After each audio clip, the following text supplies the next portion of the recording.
Good evening, ladies and gentlemen, shall we? Tonight's fragment has a headline that reads, "Have a good day?"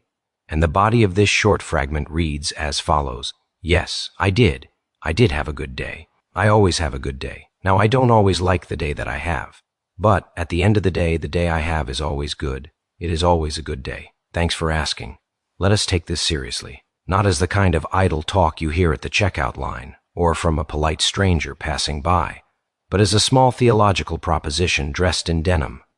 A fragment disguised as an answer to a question that nobody thought was profound. Have a good day? An innocent phrase, a social reflex, a parting blessing we toss like a penny in the well of someone else's life. It costs us nothing. We say it to strangers, to friends, to ghosts. But the response here is not reflexive. It is not you too. It is not thanks. It is not silence. The response in this case is something else altogether. Yes, I did have a good day. Let us pause. The repetition, I did, is not stutter but insistence. This is not just affirmation. It is memory doubled. Emphasis placed deliberately where most would casually nod. It's the difference between politeness and philosophy, between transaction and testimony. I always have a good day. Now here is the claim, the deep one. The one that makes you stop chewing and put down your fork. The kind of statement you expect from a monk with cracked hands and a face weathered by the wind. A statement not made casually, not by the weak of spirit, and not by the unbloodied. I always have a good day. Is it delusion? Is it faith? Or is it simply a different calibration of the soul? This is not a man who says the day is always pleasant. He immediately corrects that assumption. Now, I don't always like the day that I have. And now we arrive at the seam, the difference between having and liking. Here lies the wisdom. The modern mind has confused preference with reality. It believes that a good day is a day that feels good. But what if we break that link? What if we say, the value of the day is not contingent upon my liking of it? What if good is not a synonym for comfortable? To like is a surface response. To call something good is a deeper thing. The man who says he doesn't always like the day, but that it is always good, is not lying. He is speaking from a deeper ledger, a different book, the kind you keep under the floorboards. It reminds me of that old idea, that we do not judge a meal by how sweet it is, but by whether it nourishes us. A bitter root may save a life, a sugar cube may kill, and the same is true of days. Some days come with laughter and easy light. Others bring shadow and silence and unwelcomed lessons. But both are good, if we are strong enough to reckon with the shape of goodness. At the end of the day I have is always a good day. The repetition again, a stammer or a psalm. But listen closely. He does not say each day is good.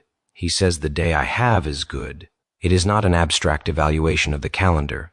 It is not a commentary on global events. It is not about the weather or politics or even outcomes. It is the goodness of the given, of the one day that came to him as it was, in all its difficulty or delight. There is humility in this, and power. It says, I receive the day that comes. I live the one I'm in, and I call it good, not because it flatters me, but because I am alive to witness it. There are two kinds of people who can speak this way. The first is the liar, the salesman of sunshine who will tell you everything is great even as the house burns behind him. He is a merchant of avoidance, a peddler of positivity. He speaks not from truth, but from denial.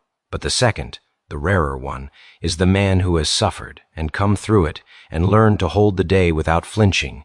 He has held grief and still breathes. He has buried things and still sings. He has lost and found a way to rise without forgetting. This is that man. This is not optimism. This is not cheerfulness. This is not blind hope. This is gratitude forged in fire, and it is not performative. He does not say it for your comfort. He says it because it is his truth. There is something deeply moral here, something old. The idea that we are not promised ease but are given opportunity, the opportunity to respond, to choose, to regard what we are given not as insult or accident but as arena. When we ask, have a good day, we mean, may the world be kind to you. But this man answers as if the world is not the measure of the day at all. The measure, rather, is in how he receives it, how he lets it instruct him, how he holds it even when it wounds, and how at the end he says, yes, it was a good day, because it was mine, because I did not waste it, because I was present, because I survived.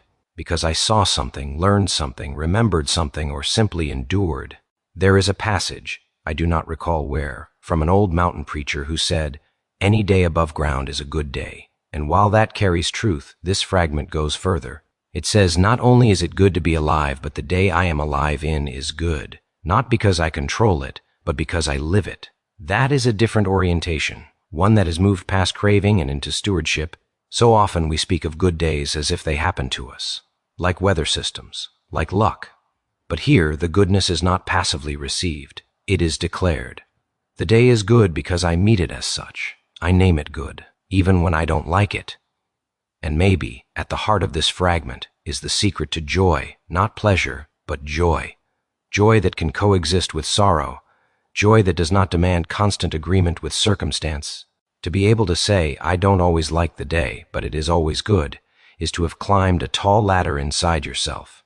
It is to have seen beyond the self's hungers and into something more enduring, something closer to peace. There is no crescendo here, no rousing finale. Just a quiet truth, softly repeated. The kind of truth you say to yourself at the sink, late at night, after the dishes are done and the house is still. The kind of truth that costs something, and the kind that gives you back your name. Yes, I did have a good day, always. A good day, even when I did not like it. That, friends, is not a slogan, it is a philosophy, and one worth living.